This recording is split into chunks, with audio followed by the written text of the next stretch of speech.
2 on our work session agenda, and that is the budget assumptions, student-teacher ratios, and our presenter is Jeff Priest. Do we need to go around for introductions first? Probably do. All right, I'm Barb Van Heel, school board. Ellen Jackson, school board. All right. Oh, Mark. Dennis, Speakman, Technology. Gail Koviak, Teaching and Learning. Tia Clayson, Marketing and Communications. Patsy Green, School Board. Steve Egan, Community Advocate. Kim Ohio, Principal, Middle Lake Elementary. Kari Peterson, Teaching and Learning. Ron Stoffel, taxpayer, citizen. Al Lakewood, Community Education. Jeff Priest, Business Services. Sherry Carroll, School Board. Aldo Sequoia, Superintendent. Don Howell, School Board. Rex Newman, Parent. Judy Lynn, Superintendent's Office. Sue Weber, Sun Newspapers. Eric Off, Robbinsdale Federation of Teachers. Thank you. Welcome. All right. Number 2, Jeff. Okay, thank you. I've got a few extra copies here if anybody needs for your packet. I'm going to shoot them around. Is this the same that's in the packet? It's the same. That's one of them. But I'm not sure. Is it different from the past? No, just, no, I mean, not in the total numbers are, just, Tom, the only change is that, moving the decimal point, but it doesn't impact the total. Let me get started. I think this format is a little bit different than, I know as I look back that you've seen in the past. What I try to do is lay out here certainly on the revenue side, the 2-year comparison and the calculations that go into kind of help you arrive at the total revenue that we're projecting. So I can I'm going to skip over the first 2 pages where we talk about the different funds, and then tonight we're just talking about general fund only. And when we get to the end, we're really only talking about the general fund. Fund 01, Fund 03, and then talking about the general fund capital. But I start out on page 1 with our page 3, listing the general education basic formula that generates 55% of our total revenue, as I mentioned in the narrative. The total gen ed revenue will be projected based on our pupil units at the $74 million level. Then at the bottom of page 3, I show the other general education aid. These are, some of them are based on its calculation based on pupil units, some on cost. Again, we show the kind of the 2-year totals in 5 categories. And then on page 4, we look at the enrollment. And looking at Beekman on these enrollment projections.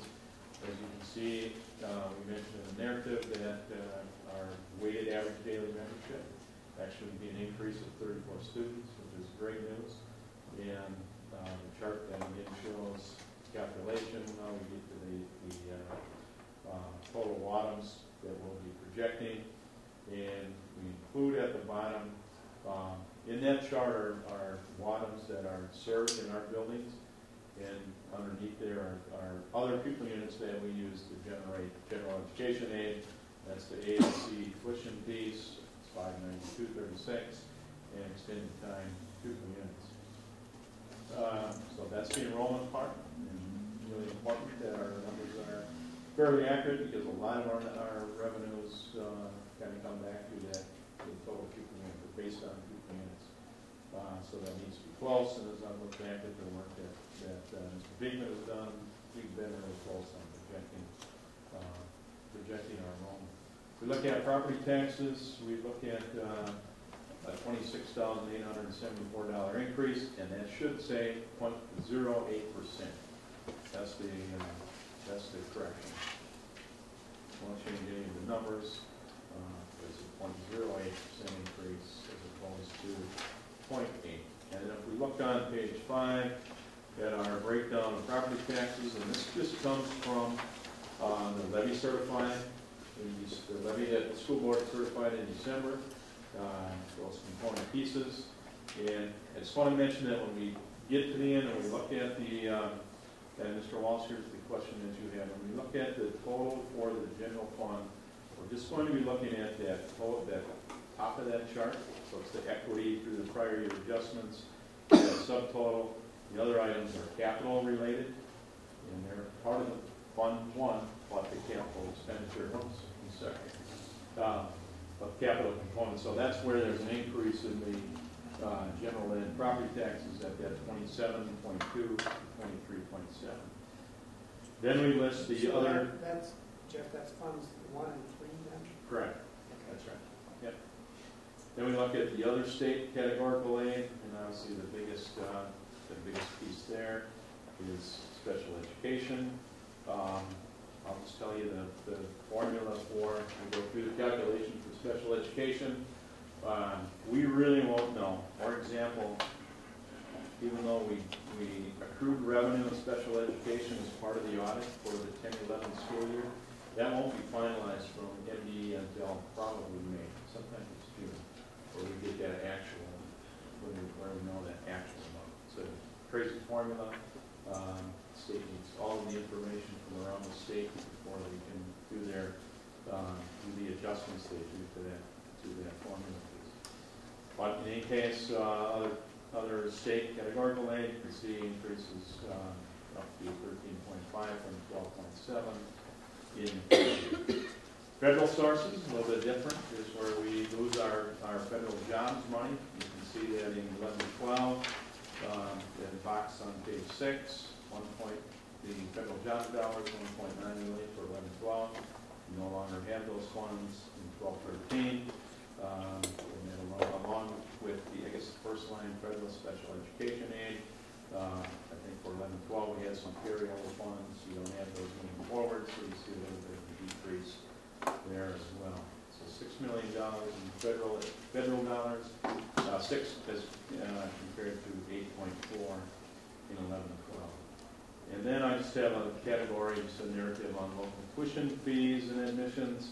Kind of a smaller category when you look at the total general fund.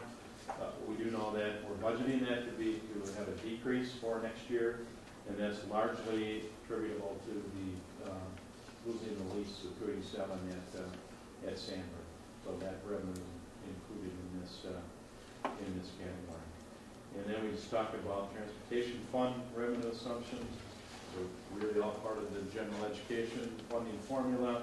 We talk about some of the non-public dollars. And then the capital, how it's part generated. Some aid, but a lot of it would go back to that tax levy page. That's the revenue for general fund, Funds 1.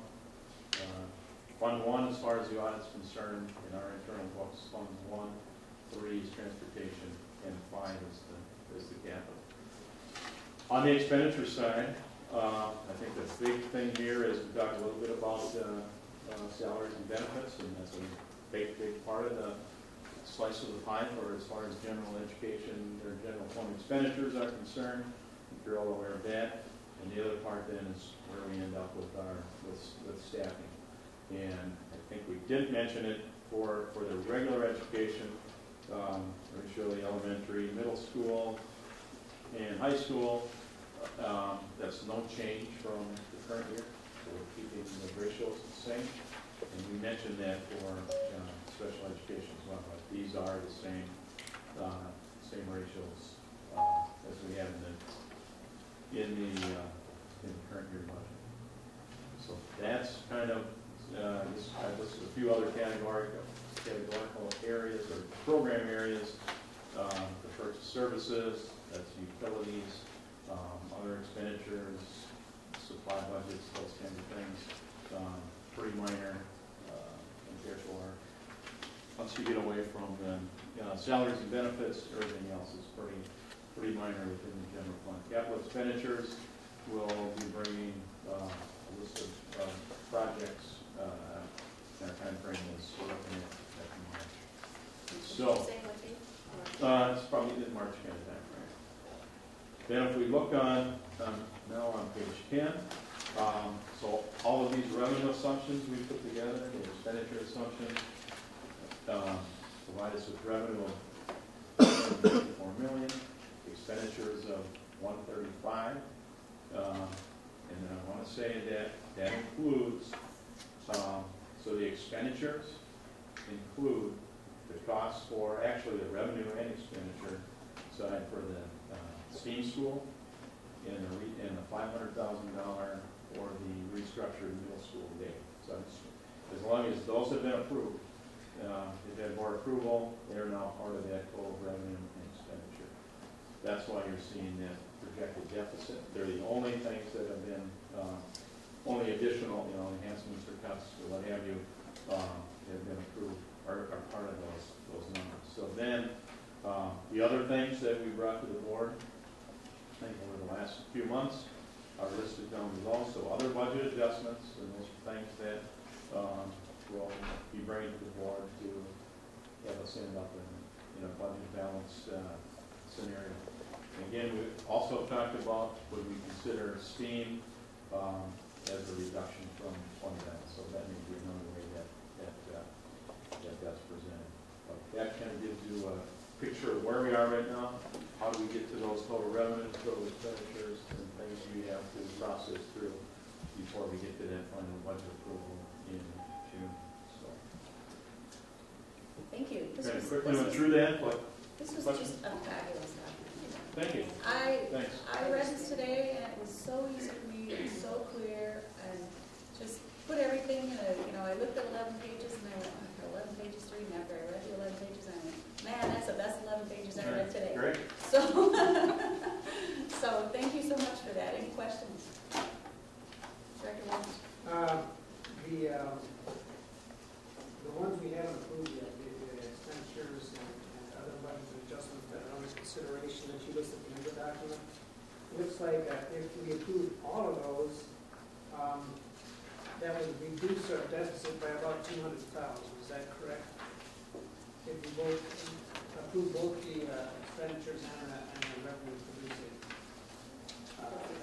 If you did, actually, so I'm looking on the middle of page 11, okay?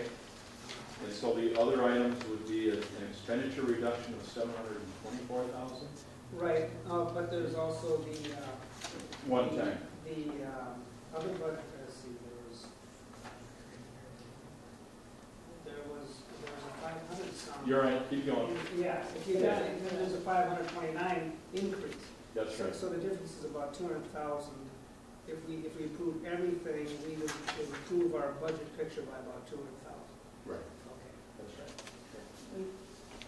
But we'd still have a deficit. We'd still have a deficit. So Yeah. here we are Yeah. passing them. And the way I think it's important to note that on page 11 at the bottom, those are things, when you look at the Compass Odyssey, the math courseware license, and so on, those would not be recurring items. They wouldn't follow through to 12, 13, 14, 14, 15. They're one time. So I think those could probably be looked at a bit differently. And the staffing ratios are the same. Right, that's right. And then we will be having on our agenda next meeting the approval of the staffing ratios. Is that correct? That's right. And these budget assumptions as well. Okay. I do have a question about federal aids. That went down about 2.4 million. Did those come straight to the district, or did those go through the state? It seems to me that they can't, at least a number of them went through the state, and then the state kind of shuffled some money around, saying that they kept us at a certain level when really part of that was federal money. That was well, I want to say that was 3 years ago. That was the stimulus. Oh, that was okay. Yeah. That's Yeah. it. Yeah. So the one here is the big change on page 6 there, the federal jobs dollars that were just for basically an allocation for 1 year, and they had 2 or 3 years, I think, to use them. And 10, 11, 12 was the last year. So that came directly to us, basically. It went to MDE, but every district got an allocation. You had the amount for Robbinsdale, and then it's kind of a reimbursement after expenditure. So once we show we made the expenditures, we enter that data in. You may recall that I believe we had 2 years to spend that money. We didn't spend it the first year because we still had the stimulus money, which was approximately $2 million. And we said, well, that's going to go away, we'll replace it with the 1 year. And I'll just mention, I had taken this, like at our last FAC meeting, and numbers have changed a little bit, we've done some updating, but the same response is that they kind of like that format, so when I can hear that school finance can be an easy read, I'm happy. Any other questions from the board? All right, can we